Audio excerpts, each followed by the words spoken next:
palabra en Un Café con Fe. Un Café con Fe.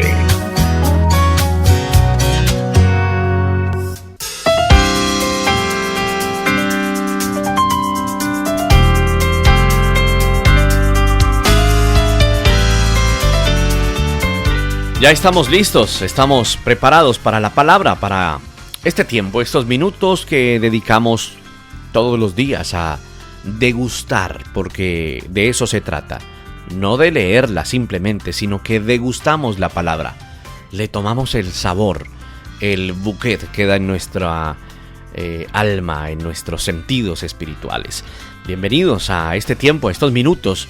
Recuerda que esta palabra queda alojada en nuestro portal en internet www.caminoestereo.com, para que compartas esta palabra, para que la escuches, la compartas con otros, que esta palabra siempre será de bendición para aquel que escucha atentamente. También nos puede escuchar a través de la plataforma YouTube todos los días, la fecha, el día de la fecha, y nos escuchas en el Café con Fe, que es el programa de la mañana de Camino Estéreo 91.6 FM. Qué especial cuando nos gozamos en la palabra del Señor. Hoy vamos a hablar acerca de el esfuerzo, del esfuerzo en el Señor, del esfuerzo en medio de una sociedad difícil, de una sociedad que no es nada fácil, la cual afrontamos en estos días. Vamos a hablar un poco acerca de ese esfuerzo del cual habla las Sagradas Escrituras. En Proverbios, en el capítulo 3, en los 10 primeros versos bíblicos, hay una palabra muy hermosa que es una palabra de consejo, donde dice la Escritura: Hijo mío, no te olvides de mi enseñanza, y tu corazón guarde mis mandamientos, porque largura de días y años de vida y paz te añadirán. La misericordia y la verdad nunca se aparten de ti. Átalas a tu cuello, escríbelas en la tabla de tu corazón, así hallarás favor y buena estimación ante los ojos de Dios y de los hombres. Confía en el Señor con todo tu corazón. No te apoyes en tu propio entendimiento. Reconócelo en todos tus caminos. Él enderezará tus sendas. No seas sabio a tus propios ojos. Teme al Señor y apártate del mal. Será medicina para tu cuerpo y alivio para tus huesos. Honra al Señor con tus bienes y con las primicias de todos tus frutos. Entonces tus graneros se llenarán con abundancia y tus lagares rebosarán de vino nuevo. Esta es la Biblia de las Américas, la versión de la Biblia de las Américas de esta porción de la Escritura. Hemos leído muchas veces este capítulo, ¿verdad? Esta porción de la Escritura. Hemos inclusive escuchado muchos mensajes, sermones acerca de esta porción, el capítulo 3, los 10 primeros versos bíblicos de Proverbios, el capítulo 3. Pues bueno, hoy queremos hablar acerca de el esfuerzo en el Señor, el esfuerzo que hacemos que da fruto en su tiempo. Hay algunas encuestas en cuanto a investigaciones.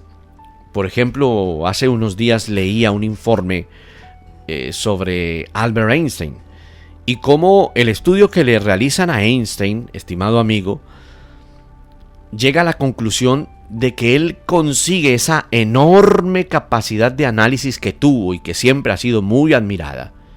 Este análisis alemán, este científico alemán, de verdad que desarrolló su cerebro más de lo normal. Es la conclusión a la que llegan los científicos. Miles de horas de estudio, análisis, reflexiones fueron las realidades circunstanciales para lograr los éxitos científicos de Einstein, el científico alemán. Este hombre, ¿qué hizo? Estudió muchísimo, se apasionó muchísimo por la investigación y lo logró, lo consiguió. Y cuando hacen ese análisis, llegan a la conclusión que su desarrollo, él lo llevó al límite de desarrollo. Y es una bendición. Tanto así que se ha afirmado, y de acuerdo a esos estudios, que nosotros no alcanzamos a desarrollar más allá del 10% de nuestro cerebro. Es decir, que nuestro cerebro tiene una capacidad enorme, enorme. Pero también en ese mismo estudio, en ese mismo escrito que leí acerca del alemán Albert Einstein, se hablaba también acerca de las causas modernas del estrés. Y se hablaba de que en los tiempos de Einstein no había tanto estrés como existe ahora en nuestro tiempo. De hecho, el estrés es una de las enfermedades más comunes entre los habitantes del mundo, y cuanto más en medio de países de primer mundo, de países o ciudades desarrolladas. Pero cuando se empiezan a buscar las causas fisiológicas de ese estrés, empiezan a concluir los propios científicos que es por el desasosiego anímico que causa una vida que se torna injusta, la sensación de injusticia para muchos. Por otro lado, ese estudio arroja que la sensación materialista en una sociedad que devora materialismo, en medio de una sociedad de consumismo, de una sociedad de consumo avasalladora, ellos llegan a esa conclusión. Llegan a la conclusión de que las malas decisiones de las propias personas, llegan a la conclusión de la maldad, y miren lo que dicen los propios científicos, y muchos de ellos no creyentes.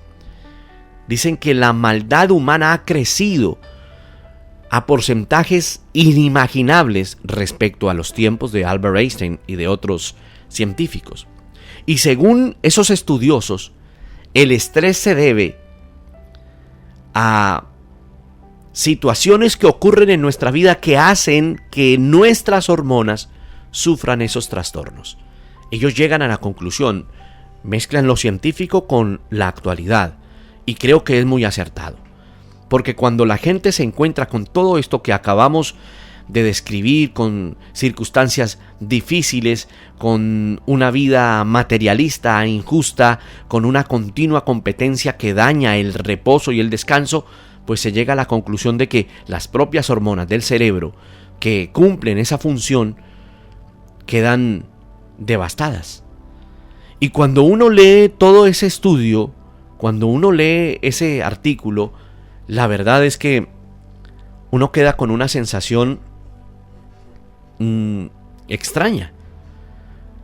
Algunos creen, o la sociedad cree, la propia sociedad, que ha crecido, lógicamente como hijos de Dios lo entendemos, en el avance del pecado. Y ese mundo superficial, ese mundo de consumo, esa sociedad de consumo, esa sutileza del mundo, ha hecho que las personas queden esclavizadas a ese mundo y que las personas empiecen a actuar como si fueran máquinas, seres humanos conscientes, pero máquinas orgánicas, si se le puede llamar de esa manera, donde el mundo y lo que vivimos esclaviza al hombre para que viva para su propia vida, esclavo de su propio ego, de sus propios alcances o supuestos éxitos que le llevarán a una felicidad, pero que en realidad es un completo engaño, porque son mecanismos que utiliza el mundo, el príncipe de este mundo, para esclavizar a la gente. Por eso tiene mucho que ver, tiene todo que ver con lo que leímos de Proverbios capítulo 3. Porque si te basas en esa palabra es un consejo de un padre a un hijo, donde le está diciendo, mira, no te olvides de la enseñanza, no te olvides de los mandamientos, no te olvides de la misericordia, no te olvides de la verdad del Señor, no te olvides de confiar en Él, no te apoyes en lo que encuentras a tu alrededor, reconoce al Señor en todo lo que tú hagas, témele, haz reverencia delante del Señor, hónralo aún con tus bienes, aún con tus primicias. Y son unas indicaciones y unos consejos que le da un padre al hijo diciéndole, mira, esto es necesario que lo creas y lo mantengas. Eso, todo condensado, lo podemos asociar a una sola palabra: esfuerzo en el Señor. Y vamos a hablar de eso en esta mañana, del esfuerzo en el Señor. Nosotros, estimado amigo, no somos esclavos.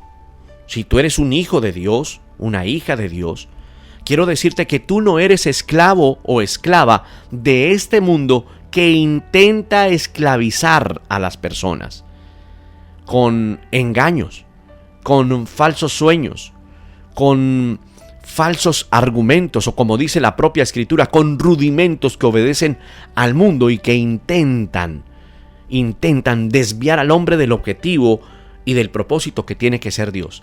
Tanto así que hoy en día, por ejemplo, la industria química, la industria de los medicamentos, promociona, vende medicamentos a manera de drogas que sirven como para aceitar el propio cerebro y como si aceitaran la propia alma para que el hombre no se detenga en su caminar. Por eso el estrés reina. Por eso el estrés es una enfermedad que va en avanzada. Por eso el estrés está ahora posicionado como una de las enfermedades más importantes y más comunes en medio de una sociedad. Por eso las personas, estimado amigo, estimado amiga, estimados oyentes, caen en ansiedad. Por eso diferentes países, entre ellos una lista muy grande de países europeos, están en el primer lugar del top de suministros de medicamentos o ansiolíticos para que la gente pueda, entre comillas, calmarse en medio de una sociedad que está sesgada al consumismo, que está sesgada a esclavizar al hombre. Aquí es donde nosotros, como hijos de Dios, nos debemos detener. Detengámonos para analizar qué estamos haciendo nosotros en medio de esta realidad, en medio de lo que estamos viviendo, en medio de todo lo que vemos a nuestro alrededor. Hagamos una pregunta: ¿qué hemos obtenido con esa visión sesgada de la humanidad o del mundo? Encontramos una generación de seres humanos débiles. De hecho, a la nueva generación se le ha denominado la generación de cristal. Siempre las generaciones les interponen un nombre, ¿verdad? Y a esta generación, tristemente, se le ha denominado la generación de cristal. ¿Por qué? Porque esa misma sociedad de consumo, ese mismo interés del mundo y del príncipe de este mundo por esclavizar a la gente, ha hecho que se levanten humanos débiles, personas sin ganas de vivir plenamente en todo aspecto. Ahora le cantan a lo físico, a lo extremadamente físico, y lo llevan a niveles de morbo. Le cantan a la muerte, son epidérmicos. Desafortunadamente se está levantando una generación sin sueños, una generación sin esperanza, podríamos llamarlo de esa manera, que más allá de lo material o de esta tierra está viviendo como si tuvieran una herida a flor de piel, temerosos de relacionarse con los demás. Solamente se relacionan a través de redes sociales y se muestran quizás como son en las redes sociales, pero cuando hay un encuentro personal son temerosos para poder relacionarse.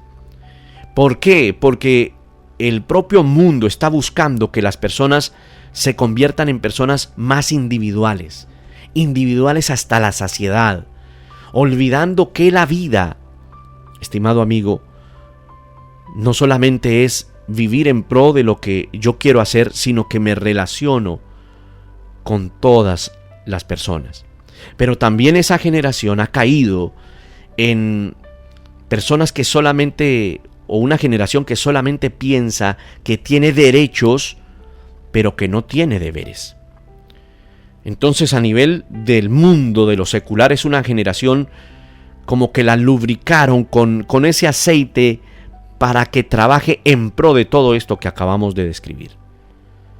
Para mantener unos niveles aceptables ante esa sociedad que ha caído en decadencia. Preocupada, por ejemplo, por alimentarse y mantenerse en forma. Usted ve que el nivel de los gimnasios o los clientes de los gym, de los gimnasios, de los centros de entrenamiento crecen, pero las personas no saben por qué se están cuidando tanto. Se están cuidando porque hay una sociedad de consumo que les exige a esto, pero en realidad no lo hacen porque se quieren sentir plenos y saludables, sino porque quieren presentar una fachada, una imagen que no corresponde a la imagen que Dios quiere entregar. Hay textos bíblicos. Por ejemplo, Proverbios capítulo 3. Verso 21 al 26, que esa escritura que también se basa en consejos de un padre hacia un hijo. Y ahí en Proverbios 3 del 21 al 26, se le da el consejo al hijo diciéndole: hijo mío, no se aparten estas cosas de tus ojos, guarda la ley y el consejo, y serán vida a tu alma y gracia a tu cuello. Entonces andarás por tu camino confiadamente y tu pie no tropezará. Y cuando te acuestes no tendrás temor, sino que te acostarás y tu sueño será grato. No tendrás temor de pavor repentino, ni de la ruina de los impíos cuando viniere. Porque Jehová será tu confianza, y Él preservará tu pie de quedar preso. Proverbios sigue aconsejando a la generación actual, la generación que ha caído en esto, en la seducción de un mundo que realmente los quiere esclavizar. La actualidad, la generación actual, es como si tuviera todo a su alcance, pero no lo puede utilizar porque no lo sabe utilizar, porque no hay sabiduría para utilizarlo y porque no se saben comportar frente a lo que viven. En el otro extremo de lo que hablamos del ser humano está el punto de partida de la Escritura, donde el Señor se presenta como creador soberano, donde el Señor se presenta como creador, donde el Señor se presenta como redentor, donde el Señor nos presenta como personas nuevas en Cristo, donde empieza a renovar nuestra vida, donde nos hace de nuevo, pone un nuevo corazón, donde venimos a un nuevo nacimiento, a un renacimiento para su gloria y para su honra. Entonces, cuando esto ocurre, es una bendición. Pero no significa que aquella persona de esa nueva generación, cuando conoce de Cristo, no tiene que enfrentarse al mundo que acabamos de describir. Se tendrá que enfrentar todos los días, y ahí es donde viene el tema preciso y neurálgico de estos minutos. En el esfuerzo como hijos de Dios. En el esfuerzo que debemos tomar nosotros para encontrar esa bendición, para que nuestra vida esté escondida en el Señor, para que nosotros entendamos nuestra debilidad y decidamos refugiarnos en el Señor. Y cuando digo decidamos, es porque el Espíritu Santo ya ha empezado a hacer una obra en nosotros. Si estás escuchando y tú sabes que el Señor ha empezado a hacer una obra en tu vida, pero que te enfrentas a un mundo hostil que quiere esclavizar a todo el mundo, es el momento de venir al Señor, de venir a buscarle y hablarle a Él y pedirle que nos guarde, pedirle que nos dé esfuerzo, pedirle que nos dé esa sabiduría para no soltarnos de su mano y para mantenernos de acuerdo a sus preceptos bíblicos. Mira, el punto de la partida de la sabiduría escritural, la sabiduría bíblica, es el Señor mismo como nuestro Redentor, como nuestro Señor. Es el momento de conocer la Escritura y conocer de nuestra caída y del pecado que habita en nosotros, pero también entender que Él nos ha levantado como nuevas criaturas y que nos ha dado la capacidad por la obra del Espíritu Santo en nosotros, no de nosotros, sino la obra del Espíritu Santo, que nos ayudará a mantenernos en sabiduría y a mantenernos de su mano y a poner delante de Él aún todas nuestras luchas, nuestras batallas.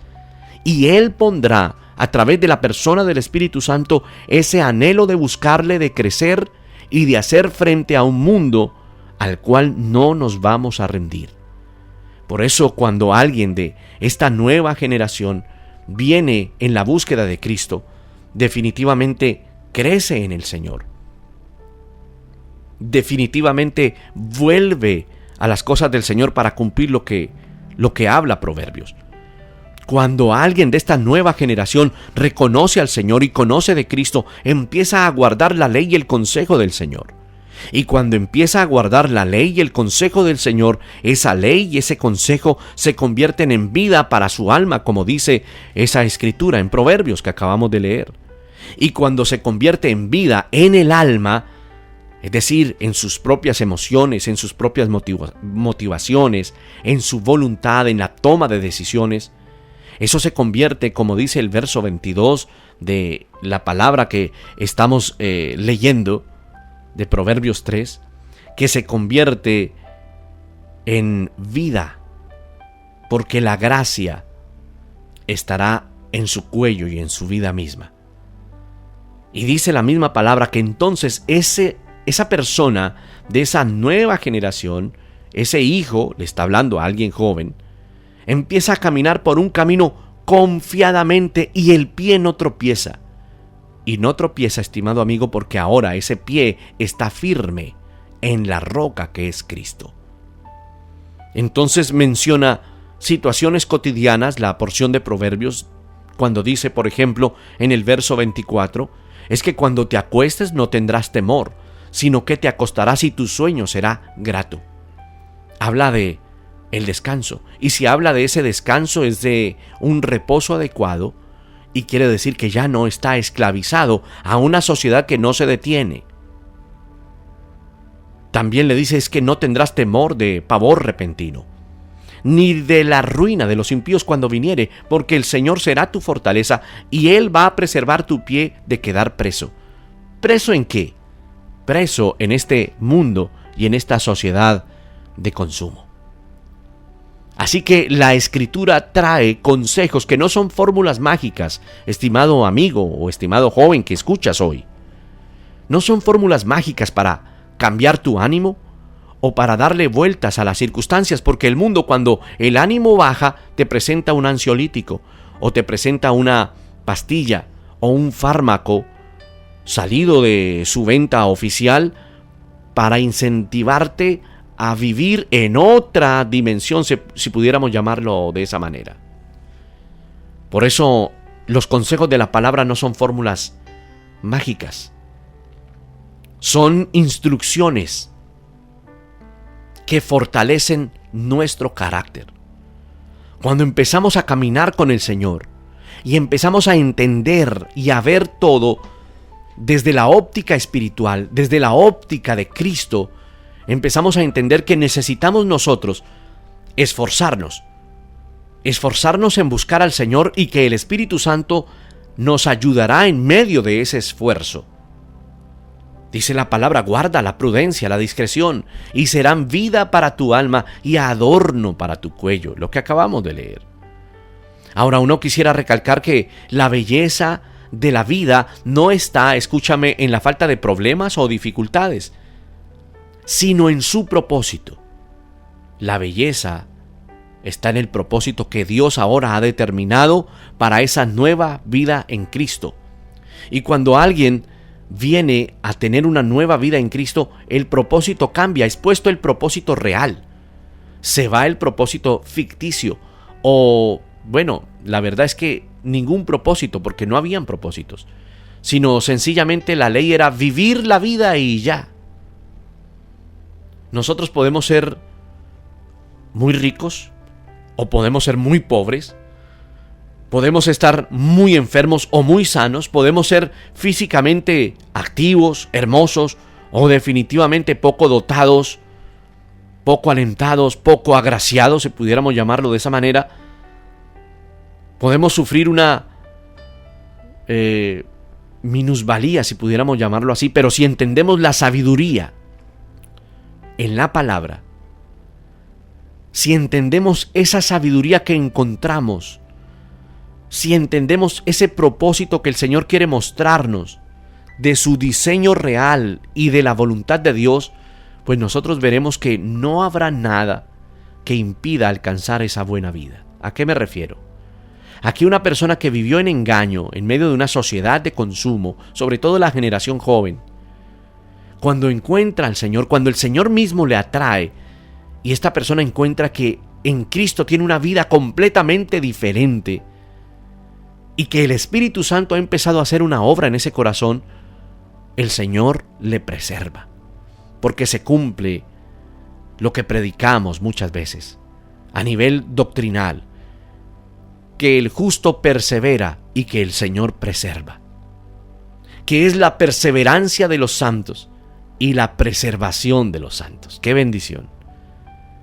Mira, por ejemplo, vivir una vida buena es despojarse del egoísmo.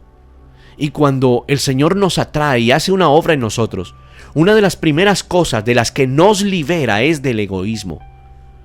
Entonces podemos ver nuestras necesidades como necesidades que también tienen los demás. Entonces se amplía la generosidad. Dice Proverbios 3:27: no niegues el bien a quien se le debe cuando esté en tu mano el hacerlo. No digas a tu prójimo: ve y vuelve y mañana te lo daré, cuando lo tienes contigo. No trames el mal contra tu prójimo mientras habite seguro a tu lado.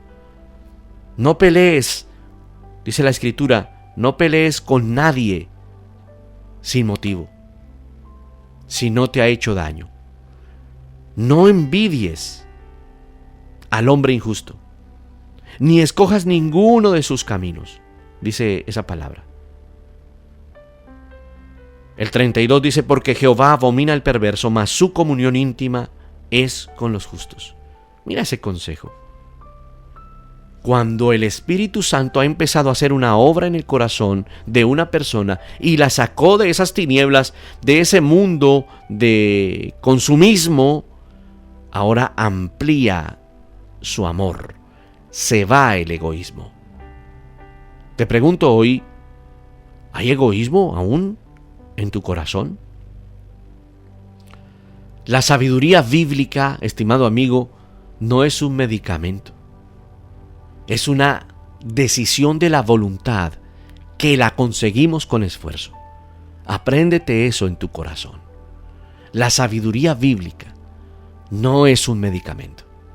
Es una decisión de la voluntad. ¿De cuál voluntad? De la voluntad de Dios, que la conseguimos con el esfuerzo diario, buscando al Señor y poniendo nuestra vida en su presencia. Esa experiencia, estimado amigo, nace del conocer, de aplicar la palabra, de aplicar la revelación de la palabra de Dios con obediencia y con fe en todas las áreas de nuestra vida. Se cultiva, pero entendemos que es un regalo del Señor para nosotros. El dueño de toda sabiduría es el Señor. Y la principal raíz la dice la propia Escritura, es más, la dice el propio libro de Proverbios, que el principio de esa sabiduría es el temor al Señor. Ese temor es el respeto, la consideración diligente y piadosa de que Él es el que hace cosas en mí, de que no es por mi propio diseño, o por mi propia inteligencia, o por mi propio intelecto, o por las cualidades que yo tengo de hacer cosas. Mira, como Dios es el Señor de todo, no hay fisuras, No hay dobles estándares en nuestra vida entre lo espiritual y lo material. Si el Señor en realidad ha hecho una obra en tu vida, esa obra dará testimonio, dará frutos dignos de arrepentimiento. Nuestro estándar espiritual sube, lo material queda desechado. No puede haber fisuras. No hay un doble estándar entre lo espiritual y lo material, entre lo religioso y lo secular, entre lo aparentemente trivial y lo importante. No. El involucramiento es general. Y el Señor desea que nosotros actuemos en realidad con un criterio, con una unidad, con integridad en todo lo que hacemos. Es como cuando ponemos el ejemplo de los puritanos, hombres que vivían sus carreras, sus profesiones de manera excelente, y todo el mundo sabía que eran creyentes, pero para ellos no existía la vida secular o la vida espiritual. Existía una vida, una única vida dedicada a Dios. Ahí está la diferencia. ¿Vendrán pruebas? Claro que sí. Pero el Señor nos ayudará. Cuando uno lee, por ejemplo, el Nuevo Testamento, cuando uno lee el libro de los Hechos, si tú empiezas a leer Hechos, por ejemplo, con cautela, con dedicación, con cuidado, degustando ese libro, uno va a encontrar la vida de Pablo en muchos aspectos. Cómo Pablo tuvo que vivir una vida buena en medio de tantas pruebas y de tanta oposición. Y ahí viene la pregunta, ¿cómo hizo Pablo? ¿Cómo lo hizo? Uno encuentra en varias ocasiones y en varios textos bíblicos, en el libro de los Hechos, por ejemplo, cómo la reputación de Pablo estaba por los suelos, cómo los hermanos, sus hermanos judíos, sus propios hermanos de nación, de crecimiento, decían de él que era como una plaga. Eso lo dice el libro de Hechos. Decían de él que era un hombre que provocaba disensiones por el mundo entero. Pablo experimentó la corrupción, experimentó todo aquello que quería atraer en aquel entonces a un mundo, porque siempre el mundo ha querido atraer y ha querido esclavizar y atrapar. Sin embargo, Pablo, ¿qué hacía? Se esforzaba, estimado amigo, en la búsqueda del Señor. No descansaba para no dar espacio al pecado. Eso se llama diligencia. Si Pablo tenía todas esas circunstancias en contra suya, ¿en dónde estaba la fortaleza de Pablo? Pues la fortaleza de Pablo, estimado amigo, estaba en la relación con el Señor, en una relación personal diaria y a cada instante con Él. Era porque Pablo estaba impregnado de las verdades del Señor Jesús. Y Pablo había decidido, con la ayuda del Espíritu Santo, porque había puesto en él el anhelo de consagrarse y de caminar de manera irreprensible. Lo menciona muchas veces, no solamente en sus cartas, en sus epístolas, sino en lo que tú percibes de la vida diaria, del comportamiento del apóstol Pablo, es que era un hombre que había decidido buscar al Señor por encima de cualquier cosa, que había decidido sobreponerse a un mundo hostil que lo perseguía. Es lo mismo para nosotros hoy en día. Es lo mismo para ti que eres joven. Es lo mismo para ti que estás empezando a vivir. Mira, remóntate como lo hacen las águilas en el nombre del Señor. Y esfuérzate. No te detengas en esforzarte. Proverbios 4, si no estoy mal, quiero buscártelo ahora, Proverbios capítulo 4, para que nos vayamos despidiendo con esto. Proverbios 4, verso 20 al verso 22, dice: Hijo mío, un nuevo consejo, está atento a mis palabras, inclina tu oído a mis razones. No se aparten de tus ojos, guárdalas en medio de tu corazón, porque son vida a los que las hallan y medicina a todo su cuerpo. Estimado amigo, joven que escuchas, u hombre maduro, mujer, es el momento de tener un estándar diferente en nosotros. Pidámoslo al Señor. Atrévete hoy, pídelo al Señor. Dile: Señor, dame esfuerzo. Dame la capacidad de esforzarme para agradarte. Dame la capacidad de vivir plenamente la vida de Dios, la vida cristiana, la vida del creyente. Que no nos limitemos a ser creyentes de silla de domingo, creyentes domingueros, creyentes nominales, sino que ese nuevo estándar en nosotros nos catapulte, nos eleve, nos impulse a hacer cosas para Dios, a ganar el mundo para Cristo, a esforzarnos para Él. La Escritura dice: ¿de qué le sirve al hombre ganar el mundo entero si pierde su alma? Hoy, estimado amigo, que escuchas, si eres joven, el Señor pone esto en tus manos. Hazlo. No te detengas. No te dejes dominar por un mundo hostil lleno de estrés que quiere esclavizar con cosas seductoras, pero que no corresponden a la vida de Dios. Es un tema de decisión. Es un tema de esfuerzo. Padre, ayúdanos frente a este reto. Perdónanos por la negligencia. Perdónanos porque hemos podido buscar más de ti y no lo hemos hecho.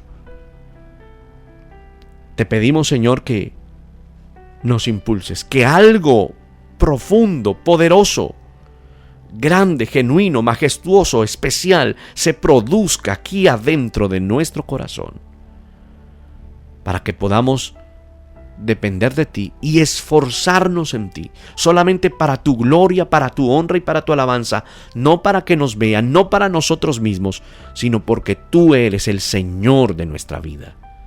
Ayúdanos a hacerlo. Señor, dejamos atrás, Señor, dejamos atrás eso que queda en nuestro pasado, el propio pecado, las propias caídas, que queden atrás. Ayúdanos, con la ayuda de tu Espíritu Santo, a perseverar en ti, y tú que eres tan fiel y especial, Señor, presérvanos para tu gloria, para tu honra y para tu alabanza, en Cristo Jesús. Amén.